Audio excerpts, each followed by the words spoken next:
এসেছি আবার একটা রেসিপি নিয়ে দিদিবোর রান্নাঘর থেকে আপনাদের সামনে। আজকে আমি করে দেখাবো মাটন বিরিয়ানি। আপনাদের সঙ্গে মাটন বিরিয়ানি কীভাবে মানে আমরা করি তো সেটা শেয়ার করবো। তো থাকুন কীভাবে আমি মটন বিরিয়ানি করি। তার আগে একটু বলে দিই, মটন আছে, বিরিয়ানির জন্য আলু কেটে রেখেছি, চাল ভিজানো রয়েছে। চাল 1-1.5 ঘন্টা ভিজিয়ে রাখতে হবে, তাহলে ভাতটা খুব ঝরঝরে ভাত হবে। এর জন্য মশলা আছে জায়ফল, জয়িত্রী, এলাচ, দারচিনি, লবঙ্গ আর হচ্ছে কিনা যে সাজিরে সামরিচ, এই মশলা। তো তারপরে দুধের মধ্যে আমি জাফরান ভিজিয়ে রেখে দিয়েছি, চিনি, অল্প খোয়া ক্ষীর, টক দই, আদা রসুন বাটা, পেঁয়াজ অবশ্যই। তো এইসব দিয়ে আজকে আমার বিরিয়ানি। তো তার সঙ্গে গোলাপ জল, কেওড়া জল, মিঠা আতর সবই আছে। তো আপনারা দেখতে থাকুন আমি কিভাবে আজকে মাটন বিরিয়ানিটা তৈরি করি। আমি কড়াই গরমে বসিয়ে দিয়েছি। মশলাটাকে এখানে যেসব মশলাগুলো নিয়েছি বিরিয়ানির মশলা, সেগুলো আমি কড়াইতে দিয়ে একটু হালকা করে ভেজে দিয়ে গুঁড়িয়ে নেব।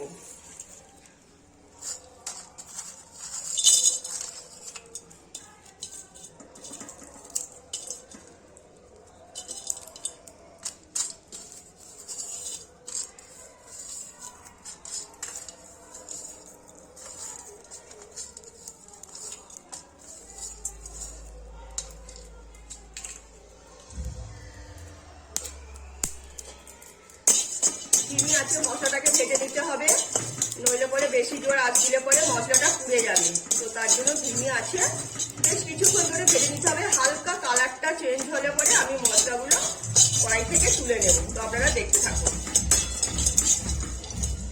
তো মটন বিরিয়ানি করবো বলে তৈরি করবো বলে তার জন্য আমি গ্যাসের মধ্যে হাঁড়ি বসিয়ে দিয়েছি। এবার এর মধ্যে আমি রিফাইন তেল দেবো।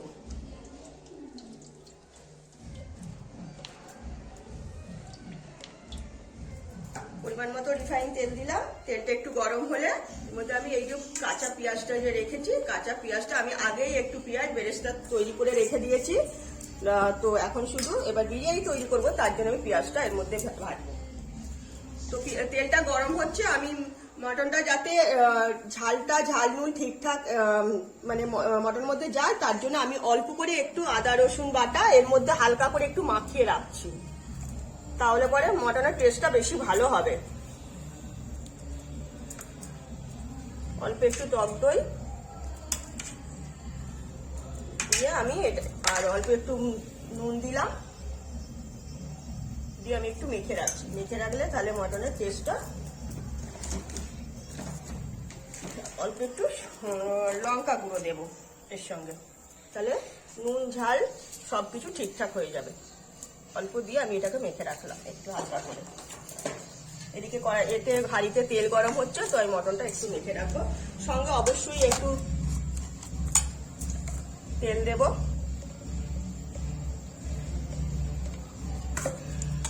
দিয়ে এটাকে একটু হালকা করে মেখে রাখবো,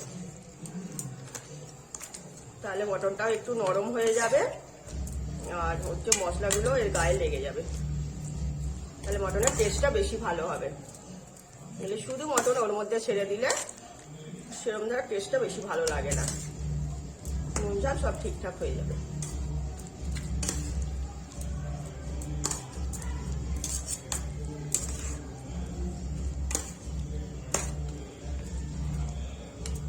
তো আমি মেখে রেখে দিলাম হালকা করে। এই হাঁড়ির তেল গরম হয়ে গেছে। এবার আমি এই যে পেঁয়াজ কুচি রেখেছি, পেঁয়াজটা এর মধ্যে ছেড়ে দেবো।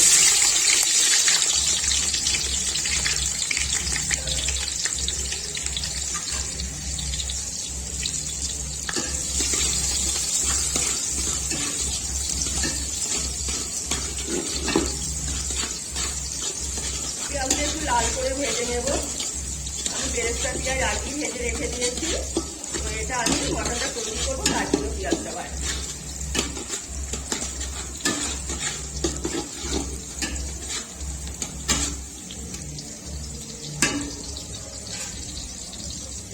হালকা আছে ভাজবো, যাতে এটা পুড়ে না যায় পেঁয়াজটা। এর মধ্যে যে দেবো ডাইরেক্ট আদা রসুন বাটা দেবো না, আমি আদা রসুন যতটা লাগবে ততটা নিয়ে তার মানে জল দিয়ে পাতলা করে নেব। পাতলা করে জলটা দেব। 3 চামচ মতো আদা দিলাম।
দেবো না, যতটা ঝাল লাগবে সেরকম আমি ছোট চামচে, ছোট্ট চামচে 2 চামচ লঙ্কার গুঁড়ো দিলাম।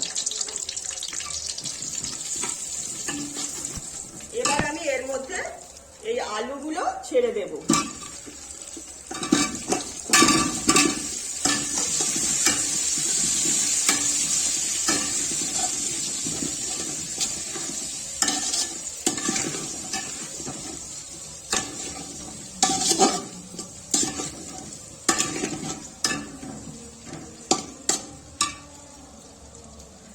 পরিমাণ মতো নুন দেব,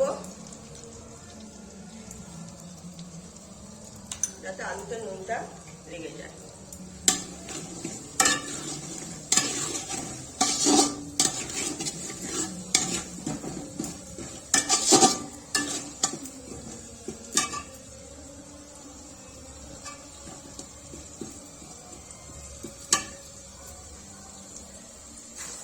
এখানে যে ডালটা আমি অল্প করে ডালটা রেখেছি, ডালটাটা আমি এর মধ্যে দিয়ে দেব, যাতে বিরিয়ানিটার টেস্ট একটা ডালদার হালকা গন্ধ আসে।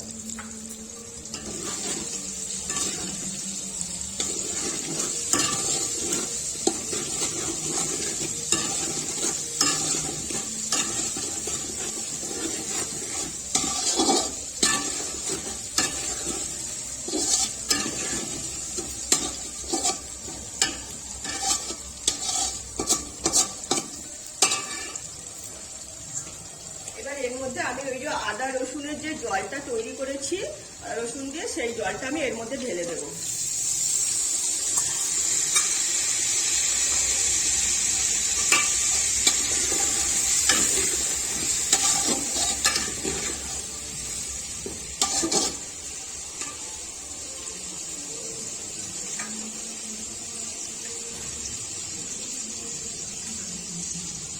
সঙ্গে দেবো টক দই পরিমাণ মতো। আমি আমার এই চামচে 4 চামচ টক দই দিলাম।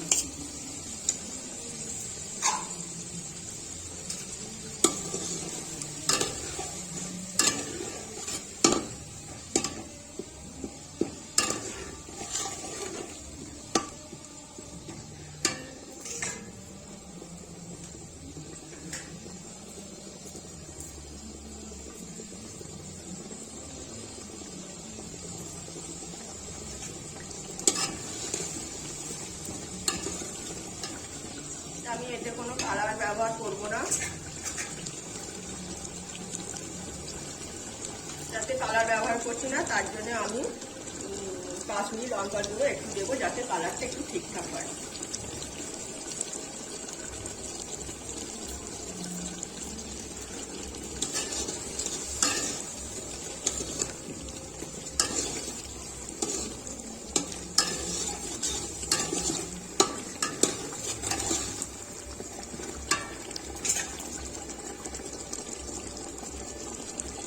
অল্প করে ঘি দেবো এখন পরে আবার দেবো ঘি, যদি ঘি একটু গন্ধ হয় তার জন্য।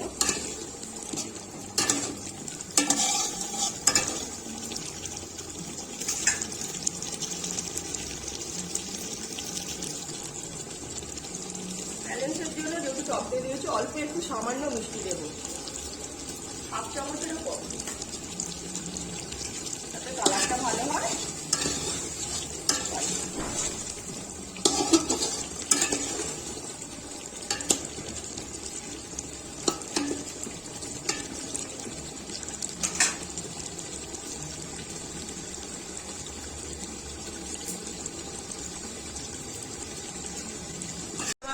আলুগুলো মোটামুটি লঙ্কার গুঁড়োতেই কালার এসে গেছে, তো আমি আর কিছুক্ষণ এর মধ্যে রাখবো, রেখে আমি এবার আলুগুলোকে তুলে নেবো। আর কিছুক্ষণ পরে 2-3 মিনিটের মধ্যে আমি আলুগুলো আলাদা করে দেবো হাঁড়ি থেকে।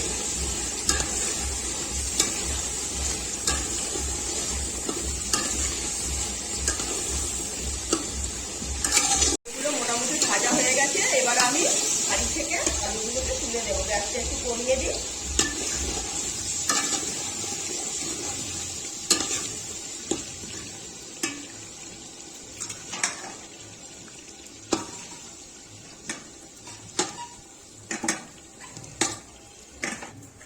তো আমার আলুগুলো হাঁড়ি থেকে আমি আলুগুলো তুলে নিয়েছি, এবার আমি মাংসটা এই হাঁড়ির মধ্যেই ঢেলে দেব।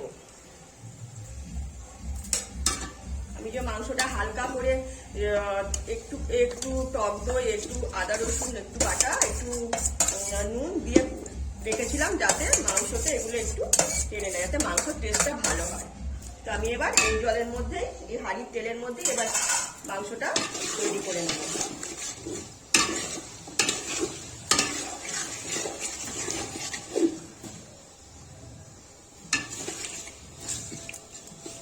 যাতে মাংসটা কিছুটা সেদ্ধ হয়ে যাবে আর মাংসটা ভাজা ভাজাও হয়ে যাবে।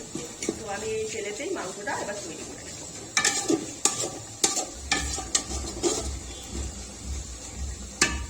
আমি কিছুক্ষণের জন্য মাংসটা একটু ঢেকে দিই, তারপরে উল্টে দেব। তো মাংসটা আমি হাঁড়ির মধ্যে ছেড়ে দিয়েছিলাম, এবার আমি একবার উল্টে দিয়েছি। উল্টে দিয়ে মাংসটা আমি হালকা সেদ্ধও করে নেব আর মাংসটা ছেড়ে নেবে যাতে মাংস একটু ভাজা ভাজাও হয়ে যাবে। তো এইভাবে মাংসটা আমি এখন কিছুক্ষণ তৈরি করে নেব। তো আবার আমি ঢেকে দেবো কিছুক্ষণের জন্য যাতে সেদ্ধ হয়ে যায়। তো মাংসটা দেখতে পাচ্ছেন আমার এখন সেদ্ধ হচ্ছে। এর মধ্যে মশলা যখন দেবেন, তো বিশেষ করে আদা রসুন যখন বাটাটা দেবেন, একটু এরকম দ্বারা জলটা বের করে দেবেন, তাহলে হাঁড়িতে লেগে যাবে না। আমার দেখুন হাঁড়িতে একটুকুও লাগেনি। তো এরকম করে তাহলে আর হাঁড়িতে মশলাটা লাগবে না আর তলাটা ধরেও যাবে না। তো আমার মাংসটা এবার এরকম দ্বারা 10-15 মিনিট একটু হালকা করে সেদ্ধ করে নেব। তো তার আগে আমি একটু এর মধ্যে, আমার যেহেতু সব আলুর সঙ্গেই সব মশলা দিয়ে দিয়েছিলাম, শুধু মাংসটাই এর মধ্যে ছেড়েছি, তো আমি অল্প করে একটু বিরিয়ানির মশলা দেবো যাতে মাংসতে বিরিয়ানির টেস্টটা এসে যায়। তো হালকা করে এখন আমি অল্প করে বিরিয়ানি মশলাটা দিচ্ছি। আবার আমি এই যেটুকু মশলা থাকবে সেটুকু আমি পরে দেব। তো দিয়ে আমি কিছুক্ষণ আবার ঢেকে দেবো।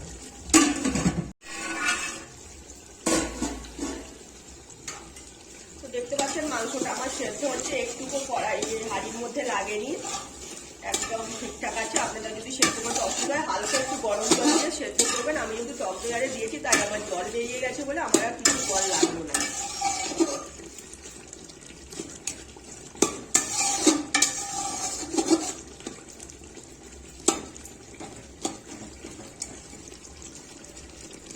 তো আর একটু সেদ্ধ হবে, তো আবার আমি 5 মিনিটের মধ্যে ঢেকে দেবো। দেখতে পাচ্ছেন মাংসটা আমার মোটামুটি সেদ্ধ হয়ে গেছে, আর আমি সেদ্ধ করবো না। এবার আমি নামিয়ে নেব। আপনাদের যদি মাংস সেদ্ধ করতে অসুবিধা হয় অল্প একটু গরম জল এর মধ্যে দিয়ে হালকা করে সেদ্ধ করে নেবে, আর সেদ্ধ করে নেবে, তারপরে বাদ বাকিটা ভাতের সঙ্গে সেদ্ধ হয়ে যাবে। তো আমার হয়ে গেছে। আমার তো টক দই বেশি ছিল বলে তাই জন্য আমাকে আর জল দিতে হয়নি। মাংস দিয়েও জল বেরিয়েছে, তো তার জন্য আমাকে আর জল দিতে হয়নি। তো আপনারা পারলে একটু জল দিয়ে সেদ্ধ করে নেবেন, তাহলে অসুবিধা হবে না। তো মাংসটা আমার একদম রেডি হয়ে গেছে। এবার এর মধ্যে আমি এবার নামানোর আগে এর মধ্যে আমি এই যে আলুগুলো রয়েছে, আলুগুলো এবার ছেড়ে দেবো।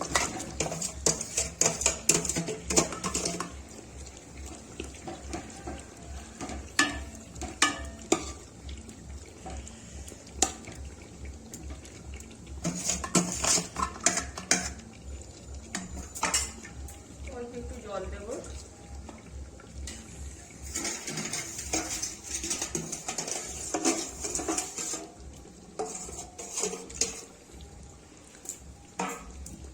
আলুগুলো দিয়ে 2 মিনিটের মতন একটুখানি ফুটিয়ে নেব।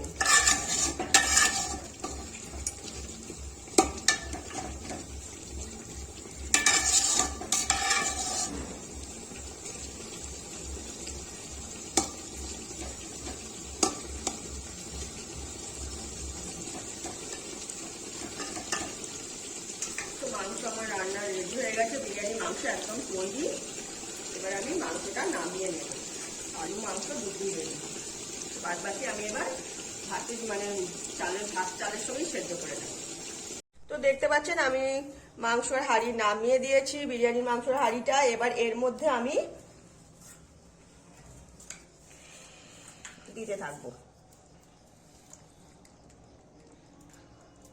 ছোট্ট একটা মিঠা আতর আছে, 2-1 ফোঁটা এই জাফরানেও দিয়ে দিলাম। এটা গোলাপ জল,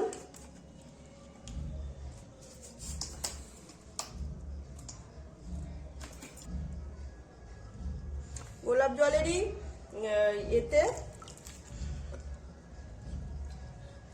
জলেরই শিপিতে 4 চামচ গোলাপ জল দিচ্ছি।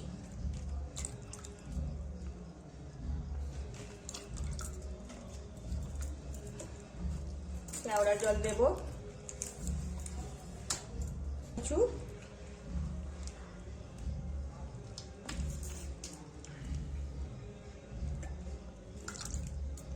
কেওড়া জলটা একটু বেশি দেব গোলাপ জলের থেকে।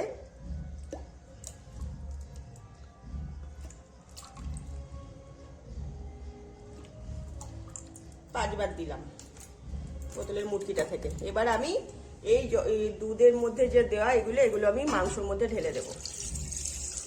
এটা আমার 500 দুধ ছিল, তো ঢেলে দিলাম। মাংসগুলো মধ্যিখানে দিয়েছি, আলুগুলো সাইডে দিয়েছি, কারণ মাংস যেটুকু সেদ্ধ হতে বাকি আছে তাহলে ভালো মতো সেদ্ধ হয়ে যাবে, তাই জন্য মাংসগুলোকে সব মধ্যিখানে দিয়ে দিয়েছি।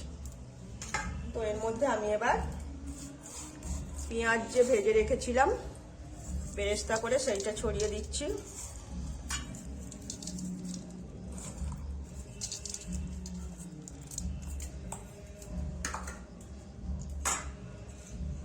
বিরিয়ানির মশলা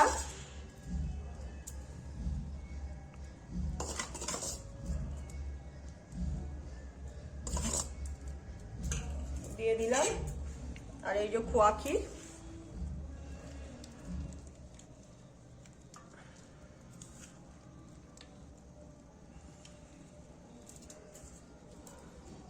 দিয়ে আমি আবার কিছুক্ষণ এটাকে ঢেকে রেখে দেব। আর অল্প করে এখন আমি ঘি দিয়ে দেবো এর মধ্যে।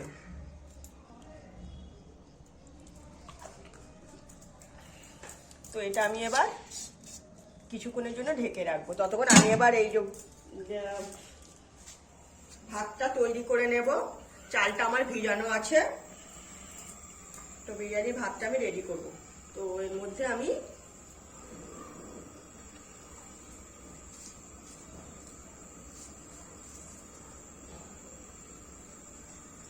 লবঙ্গ আর হচ্ছে কিনা যে 2টো এলাচকে ছাড়িয়ে নিয়েছি,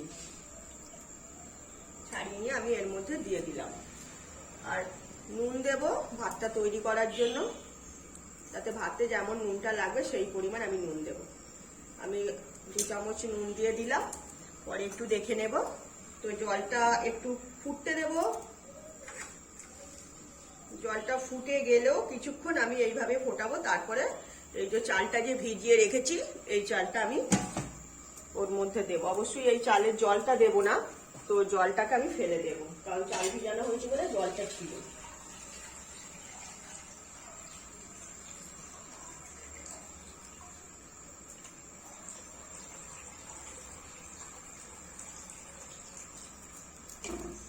তো আমি এখন চালটা ভিজানো চালটা রাখলাম, যতক্ষণ না জলটা না ফুটছে ভাতের গরম জলটা, ততক্ষণ আমি চালটা ঢালবো না।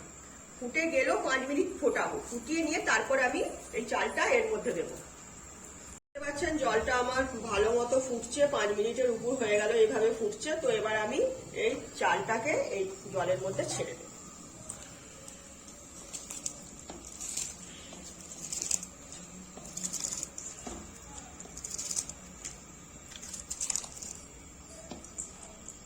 জল আছে, জলটাকে একটু এ করে নিন।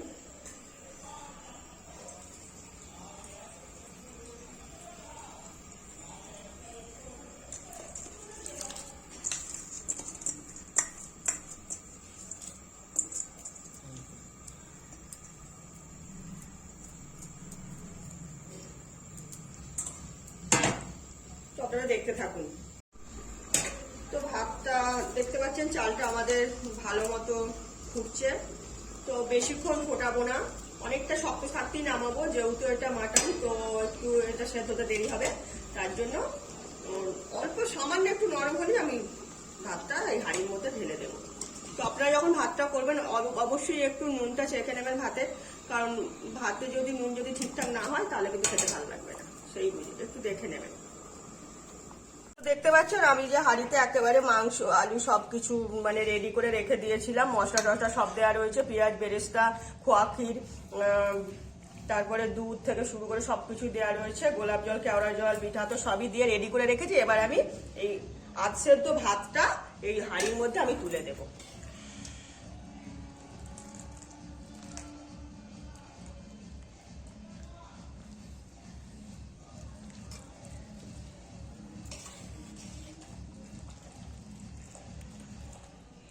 যাতে মাটনটা যেটুকু সেদ্ধ হতে বাকি আছে সেইটুকু পুরো সেদ্ধ হয়ে যায়। ভাত অনেকটাই শক্ত থাকতে নামাবেন, যেহেতু মাটন তাই একটু শক্ত বেশি রাখতে হবে, নইলে পরে ভাত গলে যাবে, ভাত গলে গেলে কিন্তু খেতে ভালো লাগবে না। তো সেই বুঝে আপনাদের ভাতটা করতে হবে। আর চিকেন হলে আরেকটু ভাতটা নরম করে নিলেও কোনো অসুবিধা হয় না।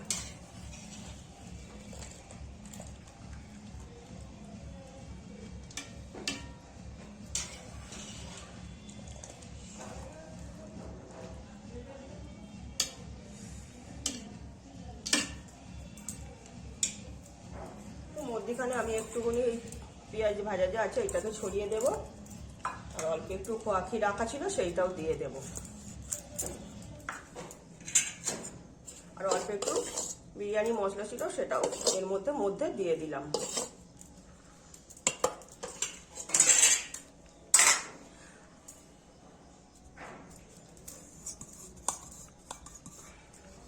এবার বাদ বাকি যেটুকু ভাত আছে সেইটাও আমি ওর মধ্যে দিয়ে দেবো।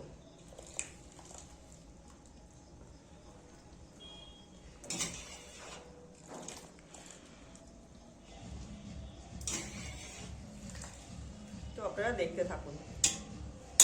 পাচ্ছেন আমি গ্যাসের মধ্যে এবার হাঁড়িটা বসিয়ে দিয়েছি, মাংস সমেত বিরিয়ানি হাঁড়িটা বসিয়ে দিয়েছি, ভাতগুলো পুরো মাংসের মধ্যে দিয়ে দিয়েছি। এবার আমি এই যে দুধের মধ্যে যে জাফরান ভিজিয়ে রেখেছিলাম সেইটা আমি এর মধ্যে ছড়িয়ে দেবো, যাতে কালারটা ঠিকঠাক হয়।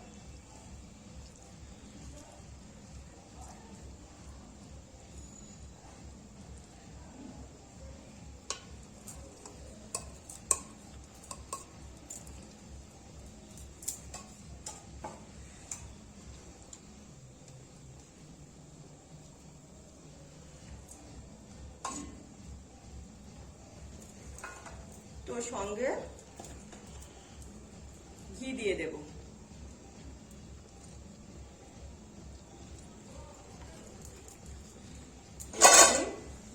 আটা দিয়ে মুখটা বন্ধ করে দেবো। আমি আগে আটা মেখে রেখেছিলাম, সেইটা আমি হাঁড়ির গায়ে লাগিয়ে দেব, হাঁড়ির মুখের মধ্যে।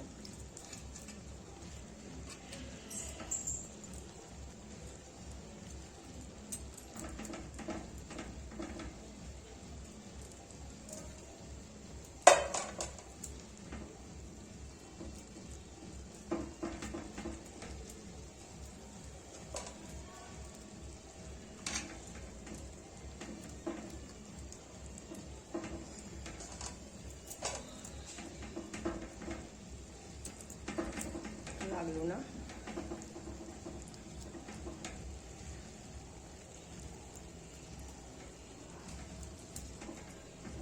তো এবার আমি বন্ধ করে দেব। পুরো আমার সবকিছু দেওয়া কমপ্লিট, এবার আমি পুরো বন্ধ করে দেব। 20 মিনিটের জন্য বন্ধ রাখবো।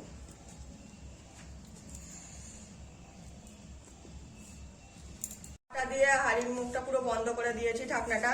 তো আপনারা আঁচটা পুরো একেবারে ধিমি আঁচে রাখবেন, নইলে পরে বিরিয়ানিটা তলা ধরে যাবে। যেহেতু আমাদের মাংস হাফ সেদ্ধ হয়ে গেছে, গরম ভাত এর মধ্যে ঢেলেছি, তো এমনি এর মধ্যে অনেকই ভাব জমে যাবে। তো আঁচটা একদম লোয়ের একটু উপরে রেখে তো এরকম 20 মিনিট এইভাবে রাখবেন। 20 মিনিট পরে আমরা ফিরে আসছি, দেখতে থাকুন। তো আমরা আবার 25 মিনিট পর ফিরে এসেছি। ধিমে আছে বিরিয়ানিটা তৈরি করে নিয়েছি। তো 25 মিনিট পরে আমরা গ্যাসটা অফ করে দিয়েছি। এবার আরো এরকম দ্বারা 5-10 মিনিট যে এর মধ্যে যে ভাতটা আছে, তো 5-10 মিনিট এইভাবে রেখে দেবো। রেখে দিয়ে তারপরে আমরা হাঁড়ির ঢাকনটা খুলে দেখবো বিরিয়ানিটা কেমন হয়েছে। তো আপনারা দেখতে থাকুন, দিদিবোন রান্নাঘর দেখতে থাকুন। তৈরি হয়ে গেছিলো, তো বন্ধ করে দিয়ে চলে গেছিলাম গ্যাস। আবার আমি চলে এসেছি, তো এবার বিরিয়ানিটা আমি খুলে দেখবো কেমন হয়েছে। 25 মিনিট আমি দমে দিয়েছিলাম ধিমি আছে, আর 10 মিনিট আমি গ্যাস বন্ধ অবস্থায় রেখেছিলাম। তো এবার আমি খুলে দেখবো খাবারটা কেমন তৈরি হয়েছে।